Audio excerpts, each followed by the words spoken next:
Banjara Hills road number 10 లో ప్రముఖ సినీ నటి అందాల తార శ్రీదేవి సందడి చేసింది. ఆమె సోదరి మహేశ్వరి డిజైన్ చేసిన కలెక్షన్స్ లాంచ్ చేసింది. తెలుగు ప్రేక్షకులకు దూరమైనందుకు బాధగా ఉందన్నారు ఆమె.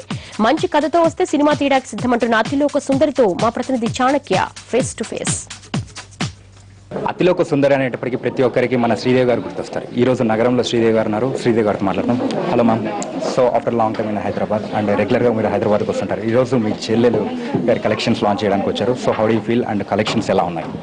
కలెక్షన్స్ చెప్పడానికి ఏముంది, ఇంత ముందుగా నేను చూసాను, ఇంత ముందుగా నేను డ్రెస్సెస్ వేసుకున్నదాన్ని. సో ఇదేంటి నాకు కొత్తగా ఏం లేదు, but definitely her collections has always been special to me.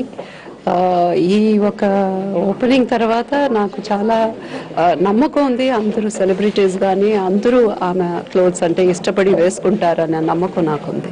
Actually మీ చెల్లెలు గారు చెప్పారు ఏంటంటే డిజైనింగే చాలా కష్టం, యాక్టింగ్ ఈజీ అన్నారు. So how do you say? నా వరకు అన్నీ కష్టమే, ఏది అంత ఈజీగా రాదు. కష్టపడితేనే ఫలితం. No pain no gain. And second ఇన్నింగ్స్లో సెకండ్ మూవీ తమిళ్లో చేస్తున్నారు. సో దాని గురించి it's too early to talk about it. ఇప్పుడే స్టార్ట్ చేశారు, మీరు పిక్చర్ చూడండి. అండ్ ఆల్సో తెలుగు పీపుల్ కూడా మిమ్మల్ని చాలా మిస్ అవుతున్నారు. సో మరి తెలుగులో ఎప్పుడైనా? నేను వాళ్ళని చాలా మిస్ చేస్తున్నాను. Okay ma'am, thank you. So అలాగే నగరంలో వచ్చిన శ్రీదేవి గారు తన చెల్లెలి కలెక్షన్స్ గురించి లాంచ్ చేశారు. సో మళ్ళీ నగరంతో చాలా అనుబంధం అని కూడా అంటున్నారు.